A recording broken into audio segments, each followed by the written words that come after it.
Timnas Indonesia berhadapan dengan Filipina dalam pertandingan lanjutan Piala AFF 2022. Ini merupakan pertandingan terakhir bagi skuad Timnas Indonesia sekaligus pertandingan untuk menentukan nasib kelolosan ke babak semifinal. Berikut ini susunan pemain dari Timnas Indonesia.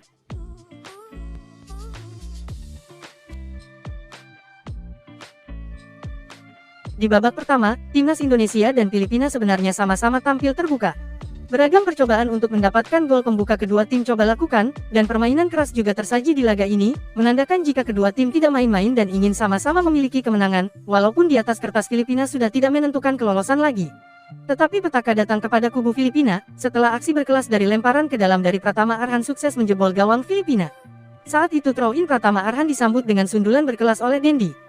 Tidak berhenti sampai di sana, Timnas Indonesia akhirnya kembali menambah keunggulan setelah aksi berkelas dari Marcelino Ferdinand, yang berhasil melakukan 1-2 sentuhan dengan Sadil Ramdhani, skor 2-0 menutup babak pertama. Di babak kedua, Timnas Indonesia harus kecolongan gol di 10 menit akhir pertandingan, Filipina mampu memperkecil ketertinggalannya menjadi 2-1. Sementara itu, Vietnam juga turut mengomentari tentang perjalanan Timnas Indonesia di babak terakhir fase grup. Mereka malah menilai bahwa Timnas Indonesia takut bertemu dengan Park Hang-seo. Salah satunya datang dari media Vietnam, Gio Tong. Media Vietnam tersebut bahkan sengaja menyebut Indonesia sebenarnya takut berjumpa dengan Vietnam di babak semifinal Piala AFF 2022. Indonesia takut bertemu Vietnam di semifinal AFF Cup 2022.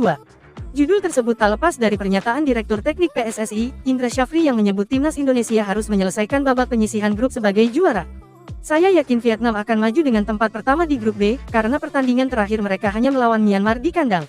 Dengan demikian, Indonesia berisiko tinggi bertemu Vietnam di semifinal. Inilah sebabnya mengapa kita harus mengambil posisi teratas dengan segala cara. Selain menghindari lawan yang kuat, Vietnam, kami juga punya lebih banyak waktu untuk istirahat, tulis media tersebut melansir dari ucapan Indra Syafri. Vietnam sejatinya juga bernasib sama dengan Indonesia, pada pertandingan terakhir babak penyisihan grup Piala AFF 2022. Armada Park Hang-seo tersebut juga akan meladeni lawan yang sudah dipastikan gagal lolos ke semifinal Piala AFF 2022, Myanmar. Lantas, akankah apa yang dilontarkan oleh media Vietnam Gio Tong mengenai Timnas Indonesia takut bertemu Vietnam benar?